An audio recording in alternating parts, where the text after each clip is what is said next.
Hello রে কিসেন দাদা শুনছি আপনাকে, হ্যালো রে কিসেন দাদা শুনছি আপনাকে, কিসেনের কথা শুনো সকলে মিলে, কিসেনের কথা শুনো সকলে।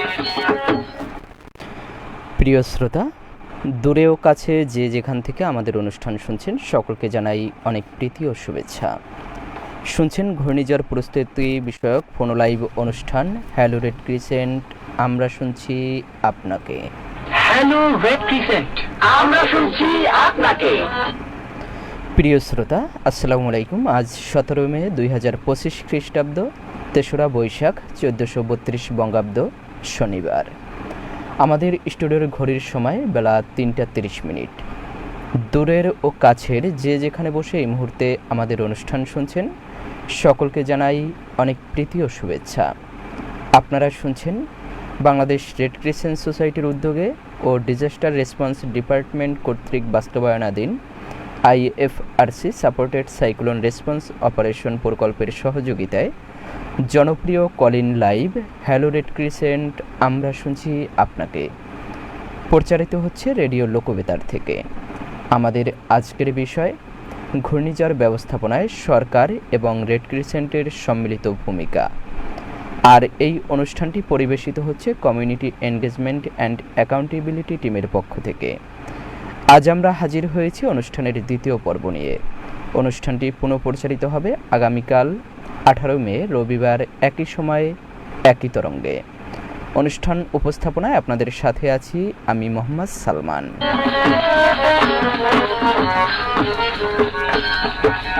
হ্যালো রে কিসেন দাদা শুনছি আপনাকে, হ্যালো রে কিসেন দাদা শুনছি আপনাকে, কিসেনের কথা শুনো সকলে মিলে, কিসেনের কথা শুনো সকলে।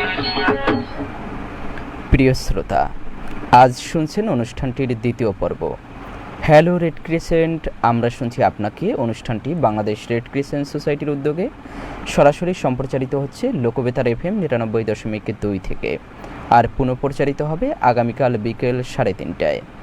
এই অনুষ্ঠান চলাকালীন 01959438545 নম্বরে ফোন করে ঘূর্ণিঝড় ব্যবস্থাপনা বিষয়ে প্রশ্ন করতে পারবেন। Lokbetar FM 99.2 Facebook page log in করেও সরাসরি অনুষ্ঠানটি শুনতে পারবেন। শ্রোতামণ্ডলী, মনে রাখবেন আজকের পর্বটি আপনাদের জন্য পুনঃপ্রচারিত হবে আগামীকাল একই সময়ে একই তরঙ্গে।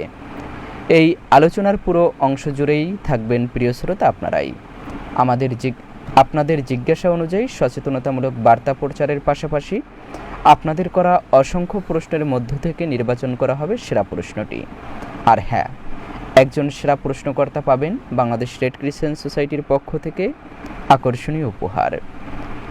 আপনার প্রশ্নের উত্তর দিতে আজ স্টুডিওতে উপস্থিত আছেন MA Karim, unit level officer, Bangladesh Red Crescent Society Barguna unit. ধন্যবাদ প্রিয় অতিথিকে, আপনাকে আজকের পর্বে অতিথি হিসেবে উপস্থিত থাকার জন্য। আমাদের সঙ্গে যুক্ত থেকে গুরুত্বপূর্ণ তথ্য জানাবেন জেলা দুর্যোগ ও পুনর্বাসন কর্মকর্তা আব্দুল্লাহ আল মামুন।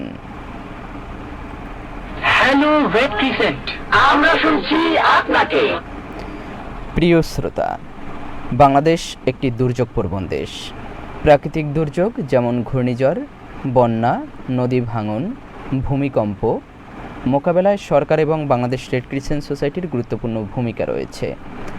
শুরুতেই জেলা দুর্যোগ ও পুনর্বাসন কর্মকর্তা আব্দুল্লাহ আল মামুন এর কাছ থেকে দুর্যোগ মোকাবেলায় সরকারের ভূমিকা সম্পর্কে জানতে চাই। আব্দুল্লাহ আল মামুন। ধন্যবাদ আপনাকে। দুর্যোগ মোকাবেলায় সরকারের নীতিমালা রয়েছে। দুর্যোগ ব্যবস্থাপনা বা ডিজাস্টার ম্যানেজমেন্ট ব্যুরো, যেটি সরকারি সংস্থা, সেটি দুর্যোগ মোকাবেলায় নীতিমালা অনুসরণ করে বিভিন্ন ধরনের কার্যক্রম চালিয়ে থাকে এবং দুর্যোগের ক্ষয়ক্ষতি হ্রাসে প্রস্তুতি নিশ্চিত করে। সেই ধারাবাহিকতায় আরও রয়েছে ঘূর্ণিঝড় প্রস্তুতি কর্মসূচি বা CPP-র মাধ্যমে আগাম সতর্কতা, উদ্ধার ও পুনর্বাসন কার্যক্রম পরিচালনা করা হয়।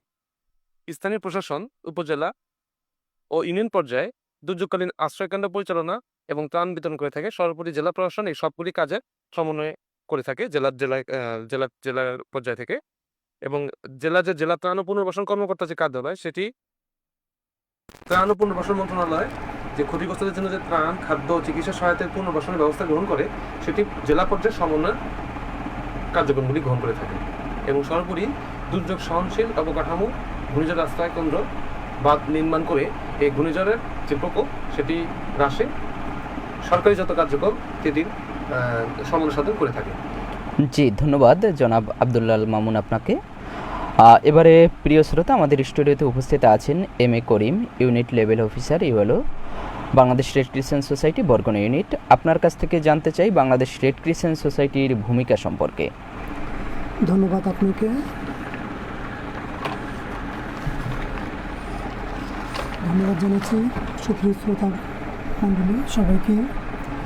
বাংলাদেশ রেড ক্রিসেন্ট সোসাইটির ভূমিকা একটু অনস্বীকার্য ভূমিকা। আপনারা জানেন প্রায় সারা বিশ্বে 191টা দেশে 154 বছর ধরে এই চলমান আছে Bangladesh Red Crescent Society. Red ক্রসের রেড ক্রিসেন্টের পথ চলা এবং রেড ক্রস রেড ক্রিসেন্টের কার্যক্রম, তারই ধারাবাহিকতায় বাংলাদেশ রেড ক্রিসেন্ট সোসাইটি গত 54 বছর ধরে বাংলাদেশে বিভিন্ন কার্যক্রম পরিচালনা করে আসছেন। আপনারা জানেন এটি বাংলাদেশ সরকারের একটি সহযোগী সংগঠন হিসাবে কাজ করতেছি। রেড ক্রিসেন্ট সোসাইটি অনেকগুলো কাজ করে, তার ভিতরে আছে যেমন দুর্যোগপূর্ণ সময়, দুর্যোগ পূর্ব প্রস্তুতি বিষয়, দুর্যোগ পরবর্তী, দুর্যোগকালীন সময় বিভিন্ন কাজকর্ম করে থাকে।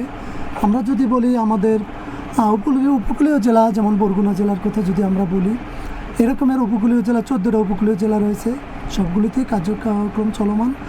যে কোনো দুর্যোগে আপনারা জানেন আমাদের ভলান্টিয়াররা প্রস্তুত আছে, যুব স্বেচ্ছাসেবকরা প্রত্যেকটা ইউনিটে যারা প্রশিক্ষিত এবং সর্বোপরি নিবেদিত। তারা স্বেচ্ছায় যে কোনো দুর্যোগের পূর্বে প্রচারণা, আপনারা জানেন যে সিপিপি সাইক্লোন প্রিপেয়ারনেস প্রোগ্রাম, তাদের সদস্য, আমাদের যুব সদস্য এবং স্থানীয় প্রশাসনের সহায়তায় যে কোনো দুর্যোগ মোকাবেলায় কাঁধে কাঁধ মিলে একত্রিত হয়ে আমরা কার্যক্রম পরিচালনা করি। কার্যক্রমের ভিতরে আছে যেমন আমরা যে কোনো দুর্যোগের পূর্বে সংকেত প্রচার করা, মানুষের মাঝে সে সচেতনতা প্রচার করা, দুর্যোগকালীন সময় কীভাবে দুর্যোগে ক্ষয়ক্ষতির পরিমাণ কমানোর জন্য যে কোনো কাজে ফায়ার সার্ভিস এবং অন্য অর্গানাইজেশনের সাথে তাদের সাথে কাঁধে কাঁধ মিলে হাত মিলিয়ে তারা কার্যক্রম পরিচালনা করে থাকে। এবং দুর্যোগ পরবর্তী সময়ও তারা বিভিন্ন উদ্ধার কার্যক্রমের সাথে এবং স্থানীয় প্রশাসনের সহায়তায় ত্রাণ কার্যক্রমের সাথে সক্রিয়ভাবে ভূমিকা পালন করে থাকে। জি, ধন্যবাদ M A Karim, ULO, Bangladesh Red Crescent Society Barguna unit. এবারে জনাব আব্দুল্লাল মামুন, জেলা দুর্যোগ ও পুনর্বাসন কর্মকর্তা, আপনার কাছ থেকে জানতে চাই দুর্যোগ মোকাবেলায় কোনো কমিটি আছে কিনা? অবশ্যই দুর্যোগ মোকাবেলায় আমাদের জেলা পর্যায়ে, উপজেলা পর্যায়ে, এমনকি ইউনিয়ন এবং ওয়ার্ড পর্যায়ে জেলা দুর্যোগ ব্যবস্থাপনা কমিটি রয়েছে। দুর্যোগ মোকাবেলার জন্য জেলা থেকে শুরু করে ইউনিয়ন পর্যন্ত কমিটি রয়েছে। দেশের প্রতিটি জেলায় জেলা প্রশাসকের সভাপতিত্বে গঠিত জেলা দুর্যোগ ব্যবস্থাপনা কমিটি রয়েছে, যেখানে সদস্য সচিবের দায়িত্ব পালন করে জেলা ত্রাণ ও পুনর্বাসন কর্মকর্তা।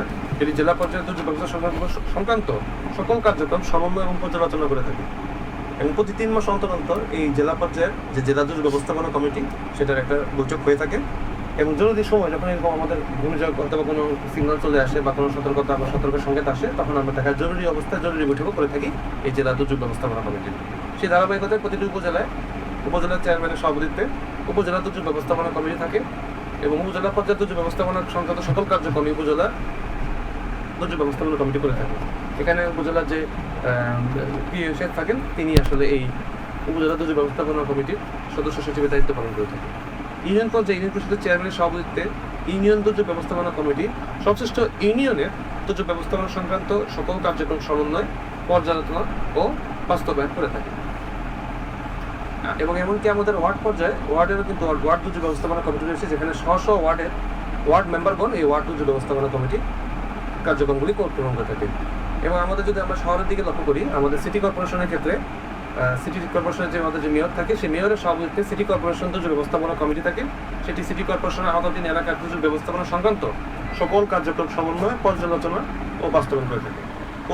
একইভাবে পৌরসভার মেয়রের সভাপতিত্বে পৌরসভা দুর্যোগ ব্যবস্থাপনা কমিটি থাকে, সেটি পৌর এলাকাধীন দুর্যোগ ব্যবস্থাপনা সংক্রান্ত কার্যক্রম সমন্বয়, পর্যালোচনা এবং বাস্তবায়ন করে থাকে। বাংলাদেশের এই ঘূর্ণিঝড়ের মৌসুম এগিয়ে আসার সাথে সাথে দুর্যোগ ব্যবস্থাপনা অধিদপ্তর ঘূর্ণিঝড়ের জন্য জরুরি পূর্ব প্রস্তুতি পরিকল্পনা প্রণয়নের উদ্যোগ গ্রহণ করে থাকে। প্রস্তুতি গ্রহণের 5টি বিষয় জরুরি পূর্ব প্রস্তুতি পরিকল্পনাতে অন্তর্ভুক্ত। 1. বিপদাপন্নতা ও ঝুঁকি বিশ্লেষণ। 2. বিপদাপন্ন এলাকাতে অগ্রিম জরুরি ত্রাণ সামগ্রী গড়ে তোলা। 3. তথ্য ব্যবস্থাপনা। 4. স্থানীয় পর্যায়ে পূর্ব প্রস্তুতি গ্রহণ এবং 5. সম্পদ সংগ্রহ। দুর্যোগ নিবারণ, প্রশমন এবং পূর্ব প্রস্তুতি দুর্যোগ ব্যবস্থাপনার মুখ্য উপাদান। সুতরাং দুর্যোগকে কার্যত নিবারণের লক্ষ্যে দুর্যোগ পূর্ব সময়েই এর ব্যবস্থাপনার প্রতি বেশি লক্ষ্য রেখে বেশি বেশি কাজ সম্পন্ন করতে হয়।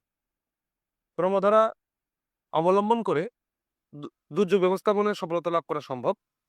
দুর্যোগ ব্যবস্থাপনার মূল উপাদান আসলে বলতে গেলে 6টি।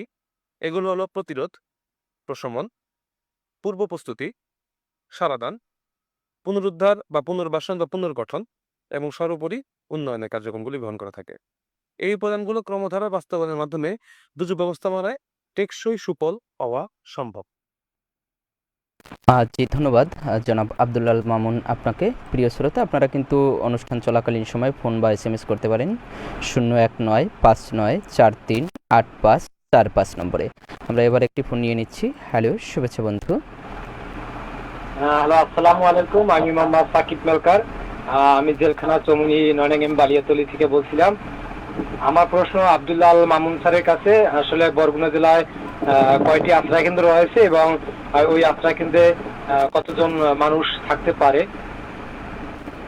জি, ধন্যবাদ সাকিব মেলকার আপনাকে। আমরা আব্দুল্লাল মামুন তার কাছ থেকে আপনার প্রশ্নের উত্তরটি জানব। Barguna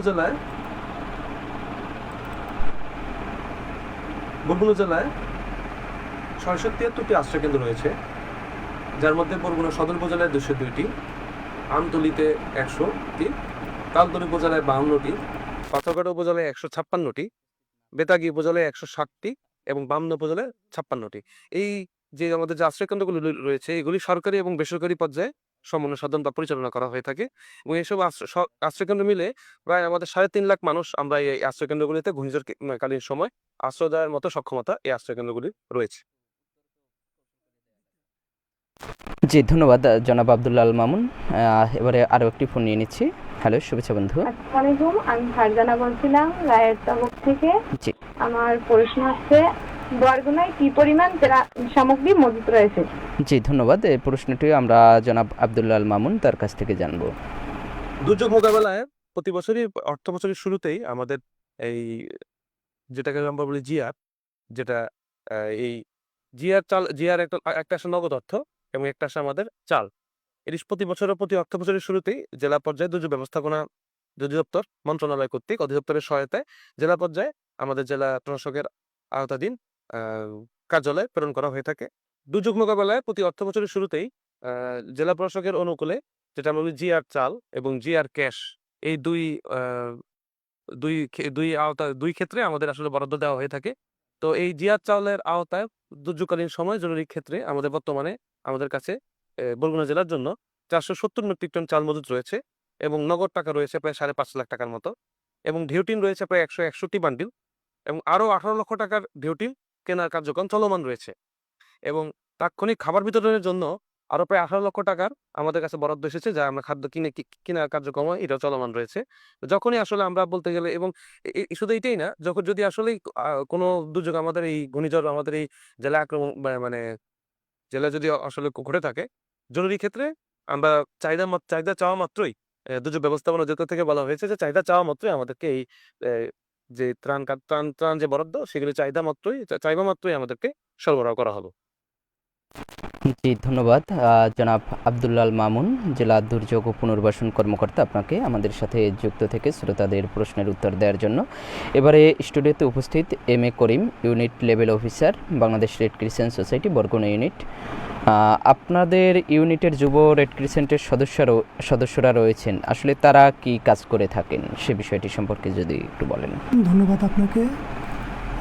Bangladesh Red Crescent Society Barguna ইউনিটের যুব সদস্যরা কী ধরনের কাজ করে থাকে আসলে এটা অনেক লম্বা বলতে হয়, তবে আমি ছোট করে একটু বলি। যে কোনো দুর্যোগ মোকাবেলায় যুব সদস্যরা, ইউনিটের যুব সদস্যরা অত্যন্ত গুরুত্বপূর্ণ ভূমিকা রাখেন বিভিন্ন কাজের বিভিন্ন স্থানে অংশগ্রহণ করে। যেমন জনসাধারণেরকে জনসচেতনামূলক কার্যক্রমে তারা ভূমিকা রাখেন। যেমন একভাবে বলতে পারি, যুব রেড ক্রিসেন্টের সদস্যরা দুর্যোগের আগে, সময়কালীন এবং দুর্যোগ পরবর্তীতে তারা সচেতনামূলক বিভিন্ন ক্যাম্পেইন করে থাকেন, প্রশিক্ষণ করেন।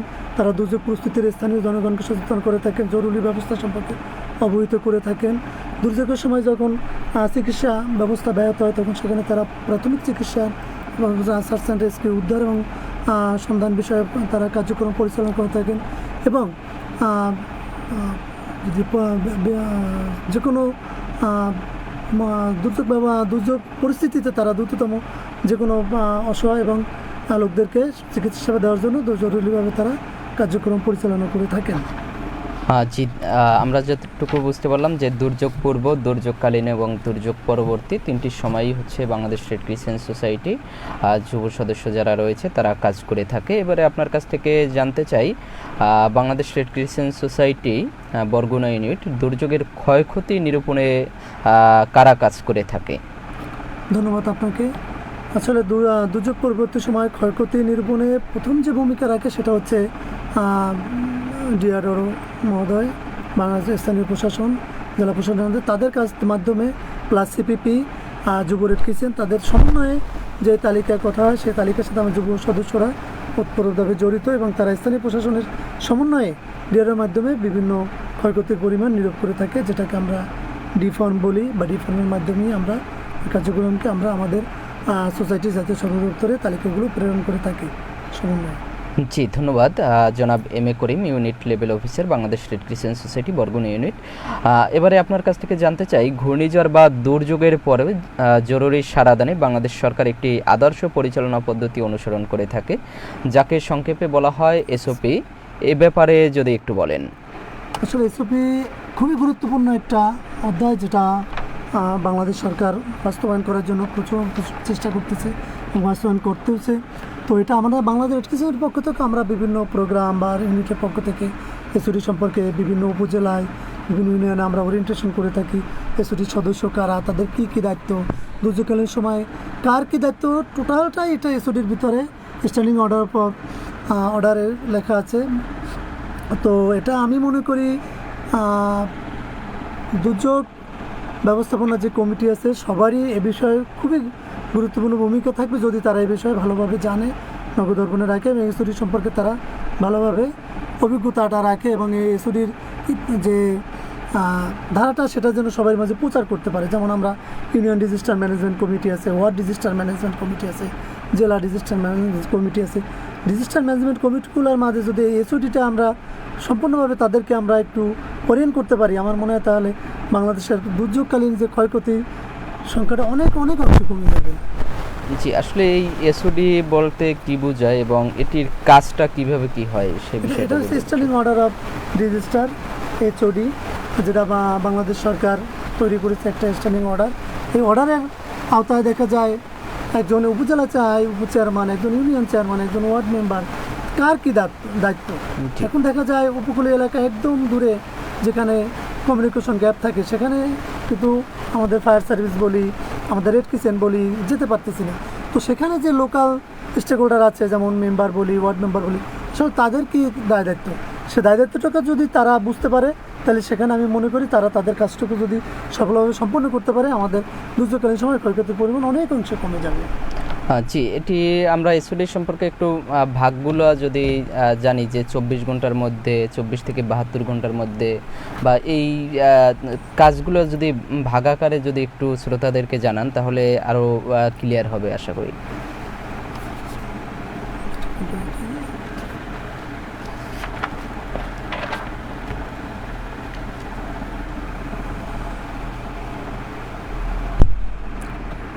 ধন্যবাদ আপনাকে। দুর্যোগের 24 ঘন্টার মধ্যে আমরা জানি যে SOS ফরমের মাধ্যমে প্রাথমিক তথ্য উপত্য সংগ্রহ করা হয়। সেই তথ্য উপত্য সংগ্রহ করলে শেষ করা হয় দুর্যোগ ব্যবস্থাপনা অধিদপ্তর, জেলা ত্রাণ ও পুনর্বাসন কর্মকর্তা এবং PIOর মাধ্যমে দুর্যোগ ব্যবস্থাপনা ত্রাণ মন্ত্রণালয়ের নিকট একটি প্রতিবেদন প্রেরণ করা হয়।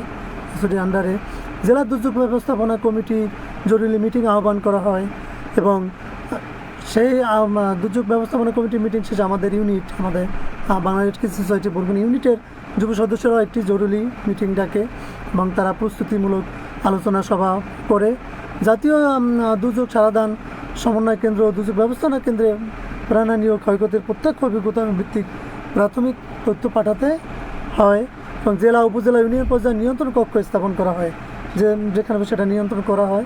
তাৎক্ষণিক জীবন রক্ষাকারী ত্রাণ সামগ্রী বরাদ্দের ব্যবস্থা করা হয়। চিকিৎসা সেবার টিম তৈরি করা হয়। বিভিন্ন ধরনের প্রাথমিক চিকিৎসা অনুসন্ধান ও উদ্ধার অভিযানের তত্ত্বাবধায়ক এবং অনুসন্ধান ও উদ্ধার অভিযান চালানোর উদ্যোগ গ্রহণ করা হয়। 24 থেকে 72 ঘন্টার মধ্যে ডিফর্মের মাধ্যমে ক্ষয়ক্ষতি নিরূপণের জন্য বিস্তৃত তথ্য সংগ্রহ করে দুর্যোগ ব্যবস্থাপনা অধিদপ্তরে প্রেরণ করা হয়।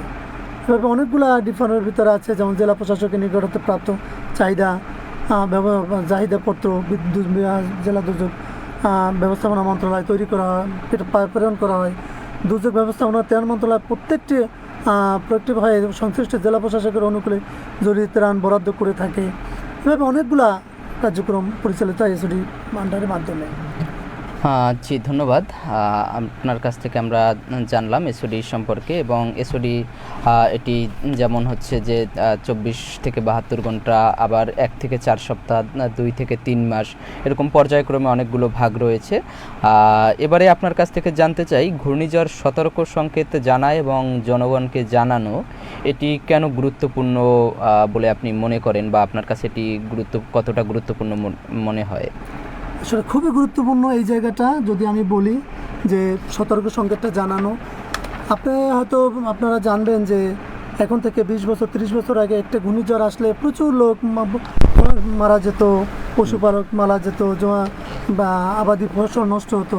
কিন্তু এখন দেখা যায় আমরা যদি সতর্ক সংকেতটা আমরা জানি 24 ঘন্টা বলি বা 72 ঘন্টা আগে যদি আমরা জানাতে পারি, জনগণের সামনে যদি সেটা শোনাতে পারি যে এই আমাদের কাছাকাছি আসছে দুর্যোগ, তো তারা যে প্রিপারেশনটা নিবে, যেমন তাদের গবাদি পশু মানুষজন তাদেরকে নিরাপদ আশ্রয় নিয়ে যাবে, বা যে রবি শস্যগুলো থাকে মাঠে সেগুলো কাটার প্রয়োজনীয় সময়টা পায়, এগুলো তখনই করতে পারে যখনই জনগণ জানে যে তাদের পূর্ব সংকেতের মাধ্যমে তারা বুঝতে পারে যে আসলে কতটা কাছাকাছি আমাদের দুর্যোগ আছে, কী ধরনের দুর্যোগের ক্ষয়ক্ষতির পরিমাণ কী হতে পারে, দুর্যোগের কী ধরনের শক্তি অর্জন করতে পারে, সেটা আমাদের প্রতি কতটা এফেক্ট হবে, এই বিষয়গুলো যখনই আমরা জানাতে পারি তখনই কিন্তু মানুষের মাঝে যে ক্ষয়ক্ষতি যে সচেতনতা চলে আসে, যার কারণে তারা নিরাপদ আশ্রয় চলে যায়, তো প্রাণহানির সংখ্যা খুবই কমে যায়। জি ধন্যবাদ। প্রিয় শ্রোতা, আপনারা শুনছেন BDRCS community engagement and accountability টিমের পরিবেশনায় রেডিও ফোনো লাইভ অনুষ্ঠানের দ্বিতীয় পর্ব হ্যালো রেড ক্রিসেন্ট আমরা শুনছি আপনাকে। আজকের আলোচনার বিষয় ঘূর্ণিঝড় ব্যবস্থাপনায় সরকার ও রেড ক্রিসেন্টের সম্মিলিত ভূমিকা। আমাদের স্টুডিওতে কিন্তু উপস্থিত আছেন জনাব MA Karim, unit level officer, Bangladesh Red Crescent Society Barguna unit. জি, এবারে আপনার কাছ থেকে জানতে চাই, ঘূর্ণিঝড়ের সময় এই এলাকার মানুষের কী ধরনের পারিবারিক বা সামাজিক এবং অর্থনৈতিক ক্ষতি হয়ে থাকে বা সমস্যা হয়ে থাকে? আমি যদি আমাদের উপকূল এলাকায় বলি, সেখানে আমাদের বেশি ক্ষতি হয়, অর্থের ক্ষতি হয়। যেমন আমাদের উপকূল এলাকায় গাছপালার ক্ষতি, গাছপালাগুলো ভেঙে পড়ে বেশি, আবাদি জমি নষ্ট হয় বেশি, রবি শস্য নষ্ট হয় বেশি, এবং আমাদের যে উপকূলীয় এলাকা যেহেতু জেলে পরিবারের সংখ্যা অনেকটাই বেশি থাকে, তো দেখা যায় অনেক নৌকা সাগরে যায়, তারা হয়তো ফিরতে পারে না, নৌকা ডুবে যায়, সেক্ষেত্রে দেখা যায় প্রাণহানির সংখ্যাও বেশি থাকে। জি ধন্যবাদ। আমরা একটি ফোন নিয়ে নিচ্ছি, দেখি কোন বন্ধু আছেন আমাদের সাথে। হ্যালো, শুভেচ্ছা বন্ধু। আসসালামু আলাইকুম, আমি মুক্তা বলছিলাম। ধন্যবাদ এত সুন্দর একটি অনুষ্ঠানের আয়োজন করার জন্য। আমার ইউরোর কাছে আমার একটি প্রশ্ন, যে বিপদ সংকেতের সময় আমরা কি করব? জি ধন্যবাদ মুক্তা আপনাকে। বিপদ সংকেতের সময় আসলে করণীয় সম্পর্কে জানতে চেয়েছেন। আচ্ছা, বিপদ সংকেত বলতে অনেকটা, যেমন আমরা মহাবিপদ সংকেত বলি, যখন 8, 9, 10 সিঙ্গেল মহাবিপদ সংকেত, তখন তো হয়তো দেখা যায় আমরা দূরে যারা থাকে তাদেরকে আমরা কাছাকাছি কোনো আশ্রয় নিতে পারি না, যেমন সাগরের মাঝে থাকে জেলেরা থাকে। কিন্তু যারা বয়স্ক, বিধবা, গর্ভবতী এবং যারা ছোট বাচ্চা, শিশু তারাই কিন্তু বেশি আক্রান্ত হয় ঝড়ের সময়, বিপদগ্রস্ত বেশি থাকে। তো আমাদের উচিত তারা যেন সবাই নিরাপদ আশ্রয়, সে কাছাকাছি কোনো বড় শেল্টার থাকলে, ঘর থাকলে পাকা, সেখানে যেন তারা আশ্রয় নেয় এবং বিপদের সময়, তাহলে আমাদের ক্ষয়ক্ষতি পূরণটা অনেক কমে যাবে। জি, এটাই আমাদের বিপদ সংকেতের বিষয়টা জানলাম যে আশ্রয় কেন্দ্রের কাছাকাছি থাকা বা আমাদের যে মাইক্রোফোন, হর্ন, সাইরেন, এই বিষয়গুলো রেডিও টেলিভিশনে যে প্রচারিত সংবাদ সেদিকে দৃষ্টি রাখা, সিপিপি, রেড ক্রিসেন্ট সোসাইটির স্বেচ্ছাসেবকরা যে তথ্যগুলো প্রচার করে থাকে সেই বিষয়গুলো দৃষ্টি রাখা এবং আমাদের যে নিজস্ব গুরুত্বপূর্ণ যে কাগজপত্র থাকে সে বিষয়গুলো গুছিয়ে রাখা, এটি বিপদ সংকেতের সময় করা উচিত। কিন্তু মহাবিপদ সংকেতের সময় কি করা উচিত, এটি লায়লা জানতে চেয়েছেন মাইঠে থেকে SMS এর মাধ্যমে। মহাবিপদ সংকেতের সময় অর্থাৎ ঝড় শুরু হয়ে গেলে সেই সময়টায় কি করণীয়? আসলে মহাবিপদ সংকেত যখন শুরু হয়ে যায় তখন তো আমরা নির্ভয় হয়ে যাই, অর্থাৎ যারা আমরা শেল্টারের কাছাকাছি যাই তারা তো কিছুটা হলে থাকে। কিন্তু মহাবিপদ সংকেতের সময় দেখা যায় বড় গাছ অথবা বড় কোনো পাকা বিল্ডিং বা বড় কোনো স্থাপনা যেখানে গেলে আমরা নিরাপদে থাকতে পারি। এবং ওটাকে বলে আমরা তো আগেই আমরা সতর্ক করে থাকি যে খাদ্য, শুকনো খাবার এই ধরনের কিছু নিয়ে থাকবে। তো যখন মহাবিপদ সংকেত শুরু হয়ে যাবে তখন আমরা যেন ঘর থেকে বের না হই, আশ্রয় কেন্দ্র থেকে যেন অন্যত্র বের না হতে নই, তাহলে কিন্তু আমাদের ভিতরে আরও যে কোনো ধরনের দুর্যোগ হতে পারে আমাদের উপরে। জি, ধন্যবাদ লায়লা, আশা করি আপনি আপনার প্রশ্নের উত্তর পেয়েছেন। এবারে জনাব MA করিম, আপনার কাছ থেকে জানতে চাই ঘূর্ণিঝড়ের পরে আসলে কি করণীয় হতে পারে? ঘূর্ণিঝড়ের পরে এটা কি আমাদের যুব সদস্যরা না এটি সবার জন্য? এটি যারা আছে আমাদের কমিউনিটির মানুষ, তাদের আসলে করণীয় কি? আচ্ছা, ঘূর্ণিঝড়ের পর যদি আমরা আশ্রয় কেন্দ্রে থেকে থাকি তাহলে ঘূর্ণিঝড়ের পর শুরুতে আমরা আমাদের বাড়িতে ফিরে যাব এবং আমাদের পশু পাখি যারা আমাদের আছে তাদেরকে আমরা দেখব এবং বাচ্চা নিয়ে প্রথমে আমরা ঘরকে পরিষ্কার করব। এবং আমরা শুরুতে যেটা করব সেটা হচ্ছে আমাদের পরিষ্কার পরিচ্ছন্ন হয়ে আমাদের অনেক খাবারের আয়োজন করতে হবে, আসলে আমরা খাবার পাবো কি না। এবং যে বিভিন্ন অর্গানাইজেশন থাকে, NGO থাকে, তাদের সাথে কমিউনিকেশন করা। অর্থাৎ দেখা যায় আপনি এমন একটা জায়গায় আছেন সেখানে আপনার এখানে কেউ খবর নেয়নি, যোগাযোগ নেয়নি, গভর্নমেন্টের থেকে হোক বা অর্গানাইজেশন থেকে হোক যায়নি, কিন্তু আপনার কাছে কোনো খাবারও নাই। সেক্ষেত্রে আমি মনে করি আপনারা যে কোনো অর্গানাইজেশন, যে কোনো NGO, INGO এবং গভর্নমেন্ট, তাদের সাথে যোগাযোগ করবেন যাতে আপনারা বিপদে আছেন, কী দরকার তাদের সাথে যেন কমিউনিকেশনটা থাকে, তাহলে হয়তো আপনাদের জন্য তারা কোনো হেল্প করতে পারবে, যেটা আসলে আমি মনে করি সবচেয়ে বেশি জরুরি। জি, ধন্যবাদ। প্রিয় শ্রোতা, শুনছেন হ্যালো রেড ক্রিসেন্ট, আমরা শুনছি আপনাকে। হ্যালো রেড ক্রিসেন্ট, আমরা শুনছি আপনাকে।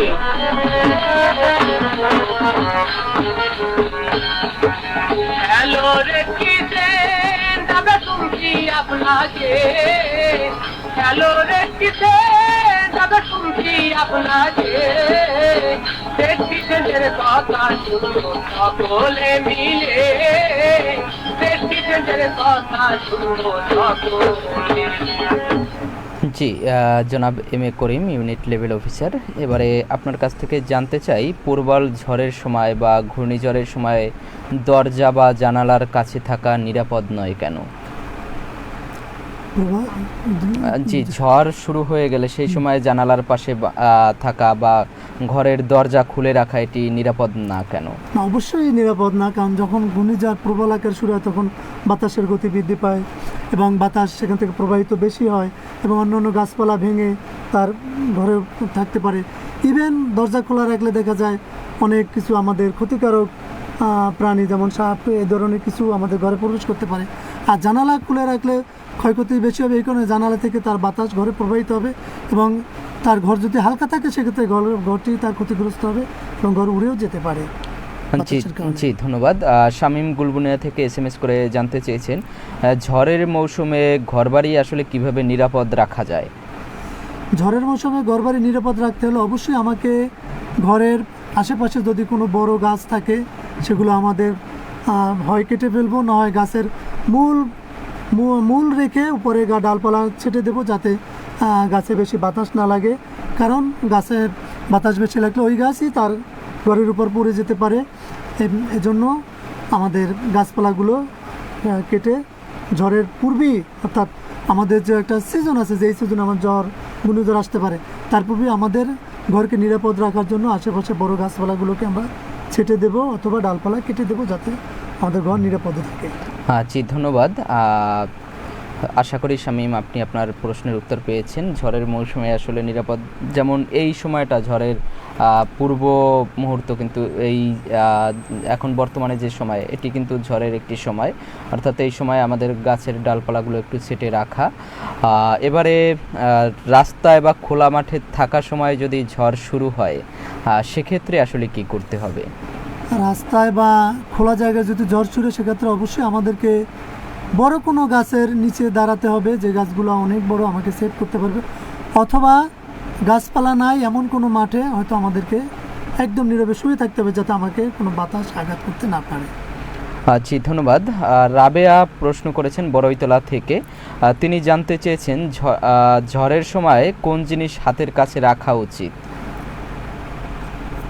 যেমন শুকনো খাবার, নগদ অর্থ, অথবা আমাদের যে গুরুত্বপূর্ণ যেমন পরীক্ষা, আমাদের যে এডুকেশনাল সার্টিফিকেট, জমির দলিল, তারপর জিয়া ব্যাটারি অথবা রেডিও, টর্চ লাইট, এই জিনিসগুলো হাতের কাছে রাখবো, যাতে আমরা যোগাযোগ করতে পারি সবার সাথে।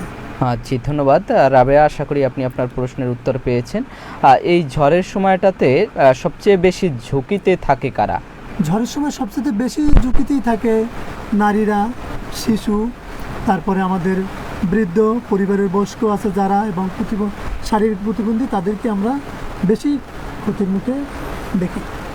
জি, ধন্যবাদ। দেখতে পাচ্ছি কমেন্ট বক্সে সোহাগ মিয়া যুক্ত হয়েছেন আমাদের সাথে, লিখছেন আসসালামু আলাইকুম। ওয়ালাইকুম সালাম। তিনি প্রশ্ন করেছেন বজ্রপাতের সময় আমাদের করণীয় কি? বজ্রপাতে আসলে কি করণীয়, সেই বিষয়টি সম্পর্কে জানতে চেয়েছেন তিনি। এই বিষয়টি সম্পর্কে যদি একটু বলেন। আসলে বজ্রপাতে আগে যতটা বজ্রপাত আমরা শুনতাম না, কিন্তু এখন প্রতিনিয়ত দেখা যায় আকাশ মেঘলা হলে বা যে কোনো বৃষ্টি আসার আগেই বজ্রপাত তৈরি হয়। তো দেখা যায় বজ্রপাতের সময় আমাদের উচিত খোলা জায়গায় না থাকা, উচিত যে কোনো গাছের ছায়ায় থাকা, যাতে বজ্রপাতটা, কিন্তু আমরা জানি যে উপর থেকে বড় বড় যেমন তাল গাছ, নারিকেল, এই গাছগুলো কিন্তু বজ্রপাতটা শুরু করে নিয়ে যায়। তো সেক্ষেত্রে আমাদের মনে হয় আমরা খোলা জায়গায় না থেকে নিচের কোনো বড় গাছের ছায়া নিচে যেন আশ্রয় নেই। জি, ধন্যবাদ সোহাগ মিয়া। আশা করি আপনি আপনার প্রশ্নের উত্তর পেয়েছেন। চলছে হ্যালো রেড ক্রিসেন্ট, আমরা শুনছি আপনাকে। হ্যালো রে কিসেন্ট, আমরা শুনছি আপনাকে।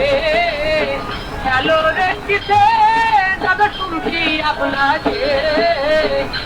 কিসেন্টের কথা শুনো সকলে মিলে, কিসেন্টের কথা শুনো সকলে। এবারে জনাব এম এ করিম, আপনার কাছ থেকে জানতে চাই ঝড়ের পরের সতর্কতা কি কি হতে পারে? ঝড়ের পরের সতর্কতা? জি, ঝড়ের পরে আমাদেরকে অবশ্যই রাস্তাঘাটে চলাচল করতে হলে সাবধানে চলাচল করতে হবে, কারণ বিভিন্ন গাছপালা ভেঙে পড়ে রাস্তা নষ্ট হয়ে যাবে।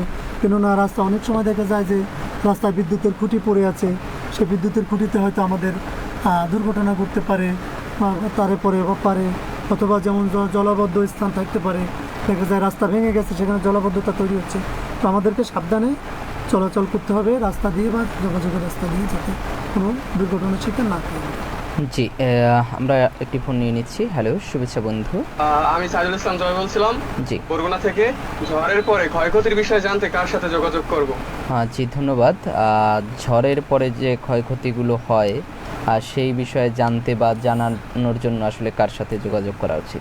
ধন্যবাদ আপনাকে। আসলে ঝড় শেষে মানে সর্বপ্রথম আমরা যার কাছে জানবো ক্ষয়ক্ষতি সম্পর্কে, সেটা হচ্ছে আমাদের মেম্বার এবং ইউনিয়নের চেয়ারম্যান বা জনপ্রতিনিধি, যারা আমাদের সবচেয়ে নিকটে থাকে এবং কাছাকাছি থাকে। আপনার জানবেন একজন মেম্বার একটা ওয়ার্ডের ভিতরে থাকে, তার মানে আমাদের সবার কাছাকাছি প্রথমেই থাকে একজন ওয়ার্ড মেম্বার, তারপর থাকে আমাদের চেয়ারম্যান মহোদয়, তারপরে অন্য জনপ্রতিনিধি, তাদের সঙ্গে যোগাযোগ করা যেতে পারে, যাতে সবার সঙ্গে মিলে দুর্যোগ বিষয় সম্পর্কে আমরা কাজ করতে পারি বা কাজ করা যেতে পারে। জি ধন্যবাদ। প্রিয় শ্রোতা, শুনছেন লোকবেতার, আর লোকবেতারে চলছে বিডিআরসিএস কমিউনিটি এনগেজমেন্ট অ্যান্ড অ্যাকাউন্টেবিলিটি টিমের পরিবেশনায় ফোনো লাইভ অনুষ্ঠানের দ্বিতীয় পর্ব হ্যালো রেড ক্রিসেন্ট। আমরা শুনছি আপনাকে। অনুষ্ঠানে আপনারা সরাসরি ফোন দিতে পারেন বা SMS করে মতামত জানাতে পারেন 01959438545 নম্বরে। এছাড়াও আমাদের ফেসবুক পেজে কমেন্ট করে আপনাদের যদি কোনো প্রশ্ন থাকে সে বিষয়টি সম্পর্কে মতামত জানাতে পারেন। এবারে একটি ফোন নিয়ে নিচ্ছি, দেখি কোন বন্ধু আছেন আমাদের সাথে। হ্যালো, শুভেচ্ছা বন্ধু। হ্যালো, আসসালামু আলাইকুম। ওয়ালাইকুম সালাম। আমি নাসরিন জাহান রিয়া বলছিলাম। জি, আপনাদের কাছে আমার একটা প্রশ্ন ছিল, সেটা হচ্ছে ঘূর্ণিঝড়ের পূর্বাভাস পেলে আমাদের কি ধরনের প্রস্তুতি গ্রহণ করে রাখা উচিত?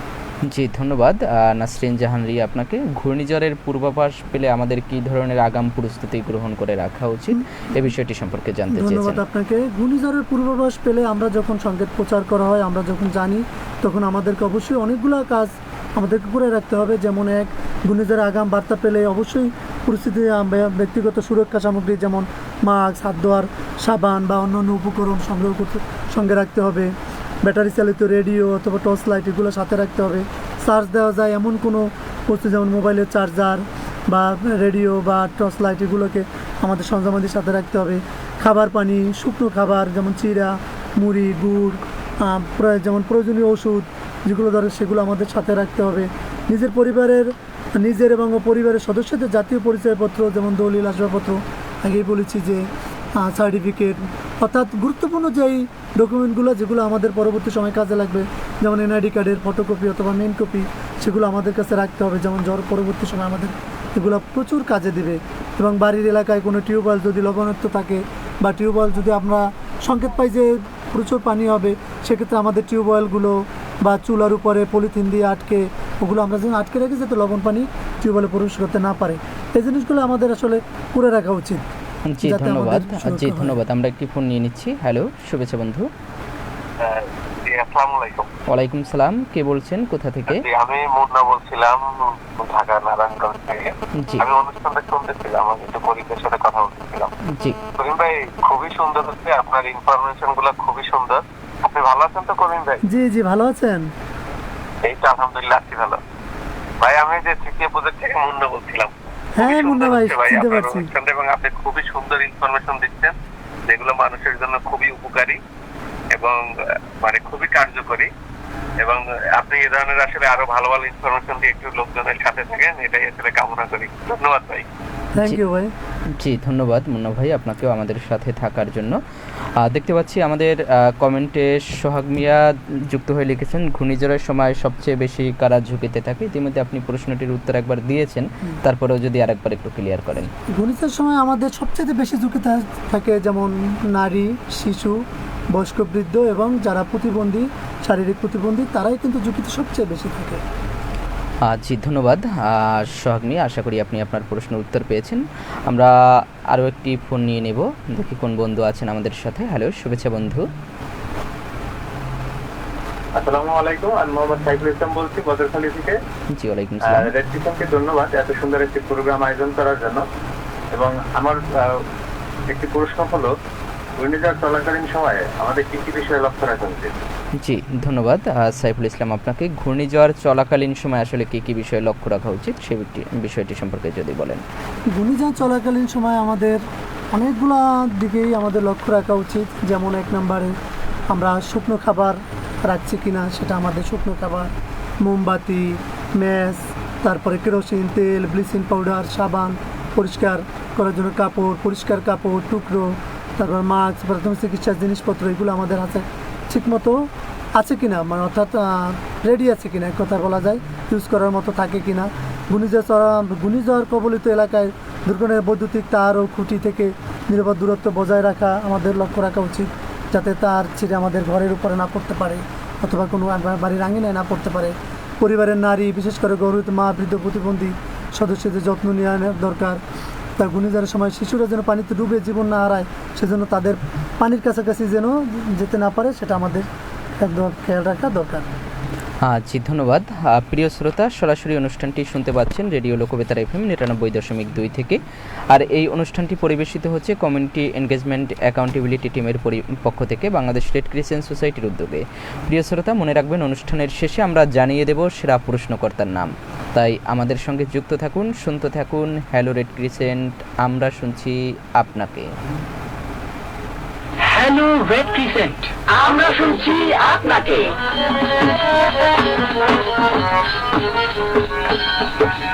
হ্যালো রেড ক্রিসেন্ট, আমরা শুনছি আপনাকে। হ্যালো রেড ক্রিসেন্ট, আমরা শুনছি আপনাকে।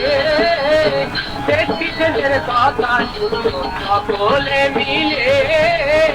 রেড ক্রিসেন্টের কথা শুনো সকলে। জি, এবারে জনাব M.A. Karim, Bangladesh Red Crescent Society Barguna ইউনিটের ইউলো, আপনার কাছ থেকে এবারে জানতে চাই, ঘূর্ণিঝড়ের সময় অনেক সময় দেখা যায় যে পানিতে ডুবে মৃত্যুর ঘটনাও ঘটতে পারে। এই জন্য আসলে আমাদের কী ধরনের বাড়তি সতর্কতা রাখা উচিত বা কী ধরনের বাড়তি সতর্কতা অবলম্বন করা উচিত? ধন্যবাদ আপনাকে। সে ঘূর্ণিঝড়ের সময় পানিতে ডুবে মৃত্যুর ঘটনা অহরহ ঘটতেছে আমাদের এদিকে। এই জন্য আমাদেরকে অনেকগুলো দিকে অনেকগুলা সাইটে আমাদেরকে সতর্কতা রাখতে হবে। যেমন যে কোনো পানির কাজ শেষ হলে যে বালতি দিয়ে আমরা পানির কাজ করে থাকি, বালতি উপর করে রাখতে হবে। শিশুরা যাতে পুকুরে না যায় সেজন্য পুকুরের চারপাশে আমাদের জাল অথবা বেড়া দিয়ে রাখতে হবে, উঁচু করে রাখতে হবে যাতে না পড়ে। বিশেষ করে আমাদের গুরুত্বপূর্ণ হচ্ছে আমাদের উপকূল এলাকার যে বাচ্চাদের ছোটোবেলা থেকে তাদেরকে সাঁতার শেখানোটা হচ্ছে খুবই জরুরি, কারণ আমাদের সাঁতার শেখাটা খুবই প্রয়োজন। তারপরে পুকুর ডোবার চারপাশে উঁচু করে বেড়া দিতে হবে। পানির উপর যারা বাস করে তাদের বাসস্থানের চতুর্পাশে আমরা যেন জানালা দিয়ে খারাপ পাতের উপর একটা বেড়া দিয়ে রাখি যাতে শিশুরা পানি পড়তে না পারে। 4 বছর বয়স হলে শিশুদের সাঁতার শেখানো দরকার বা সাঁতার শেখানোর জন্য আমরা পরামর্শ দেই। সাঁতার কাটার সময় শিশুদের দিকে যাতে নজর রাখি যাতে শিশু সাঁতার শিখতে গিয়ে যেন আবার কোনো দুর্ঘটনার শিকার না হয়। জি ধন্যবাদ। আমরা অনুষ্ঠানের শেষের দিকে রয়েছি, এবারে আপনার কাছ থেকে জানতে চাই, ঘূর্ণিঝড় পরবর্তী আমাদের কি কি বিষয়ে লক্ষ্য রাখা উচিত? ঘূর্ণিঝড় পরবর্তী সময় আমাদেরকে অবশ্যই ঘূর্ণিঝড়ের পর বাড়ির আশপাশে পরিষ্কার পরিচ্ছন্ন রাখতে হবে। করার জন্য প্রয়োজনে ব্লিচিং পাউডার ব্যবহার করে জীবাণুনাশক করতে হবে। ঘূর্ণিঝড়ের পর বাড়ির গবাদি পশুর প্রয়োজনীয় টিকাদান করতে হবে। আশ্রয় কেন্দ্র বা নিরাপদ স্থান থেকে বাড়িতে ফেরার পর পরিবারের সকল সদস্যদের পরিধেয় কাপড় চোপড় ভালো সাবান দিয়ে ধৌত করতে হবে। তবে 30 মিনিট ধরে সাবান দিয়ে পানি দিয়ে হাত পা যেন তারা ভালোভাবে ধৌত করে এবং পরিবারের প্রত্যেকে জীবাণুমুক্ত হতে ভালোভাবে গোসল করে নেওয়া দরকার। ঘরে ফেরার পর অথবা পুনর্বাসনের সময় আপনার সুস্থ ব্যক্তি অথবা গর্ভবতী নারী, বিশেষ চাহিদা সম্পন্ন ব্যক্তি, নারী ও শিশুদের সুরক্ষার বিষয়ে সতর্ক থাকা দরকার। ঘূর্ণিঝড়ে ক্ষতিগ্রস্ত ব্যক্তিদের মানসিক সহায়তা খুবই বেশি জরুরি, কারণ তারা মানসিকভাবেই বেশি ভেঙে পড়ে যে এত বড় একটা ঘূর্ণিঝড় এত বিপদ থেকে আমরা আসতে পেরেছি। তো ওই সময় তাদেরকে মানসিক যে সহায়তা সেটা আমাদের বেশি তাদেরকে দেওয়া প্রয়োজন আমি বলে মনে করি। জি ধন্যবাদ। আমরা একদম অনুষ্ঠানের শেষ পর্যায়ে রয়েছি, চলছে হ্যালো রেড ক্রিসেন্ট, আমরা শুনছি আপনাকে। হ্যালো রেড ক্রিসেন্ট, আমরা শুনছি আপনাকে।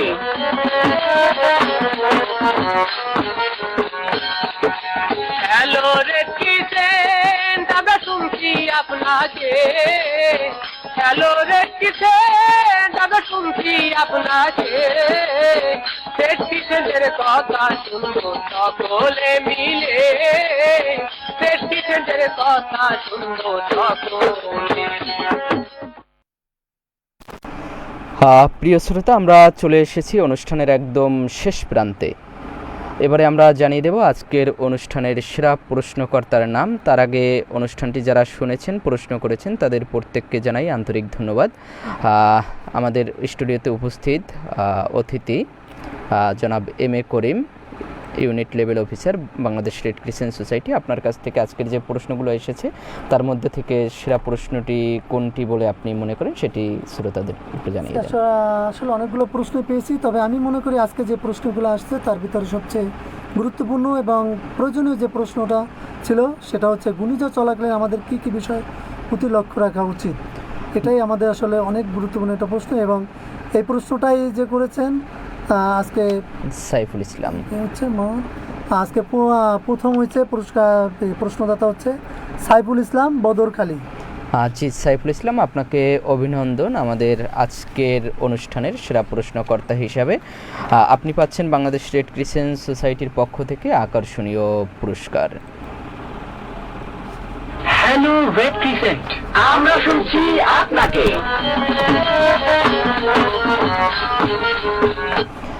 জি, স্টুডিওতে উপস্থিত অতিথি জনাব এম এ করিম, আমরা একদম শেষ পর্যায়ে রয়েছি। এবারে আজকের টকশোর বিষয় নিয়ে শ্রোতাদের উদ্দেশ্যে যদি আপনার আর কিছু বলার থাকে সংক্ষেপে।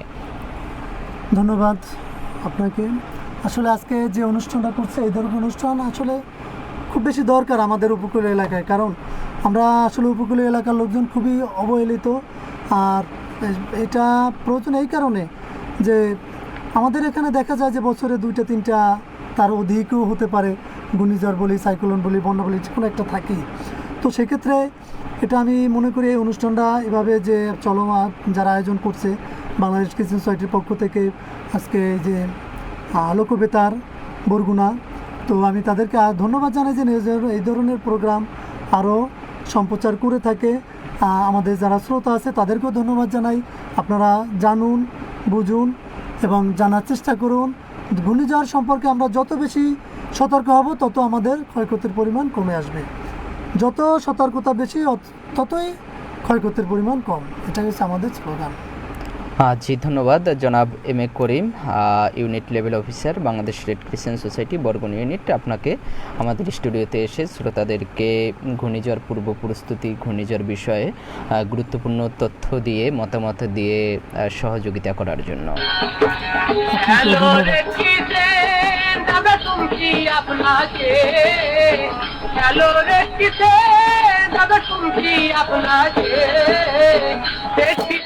কথা শুনবো সকলে মিলে,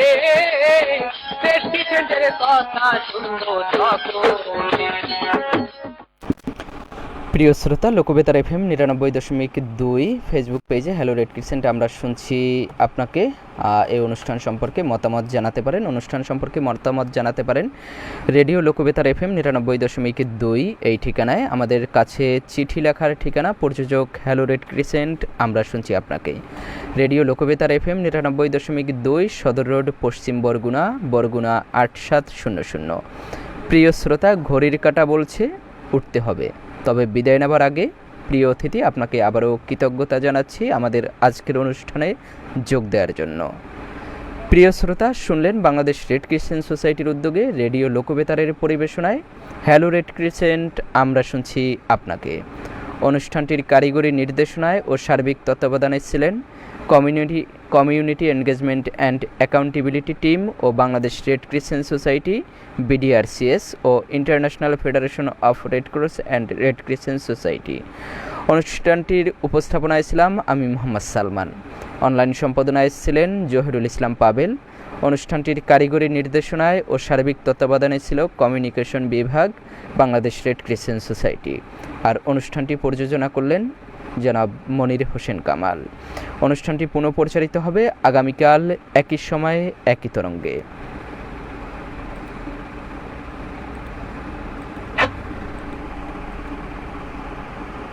আপনাকে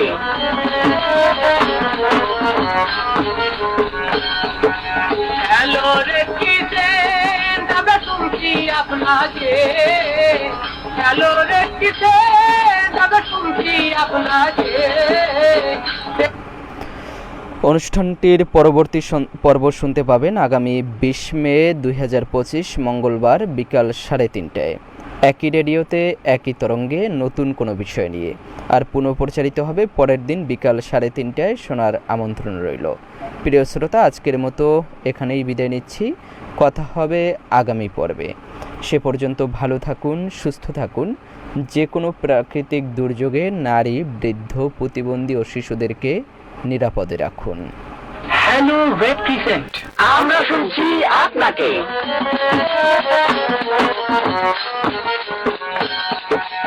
হ্যালো রেড ক্রিসেন্ট আমরা শুনছি আপনাকে, হ্যালো রে কিসেন আমি শুনছি আপনাকে প্রেসিডেন্টের কথা শুনবো সকলে মিলে প্রেসিডেন্টের কথা শুনবো সকলে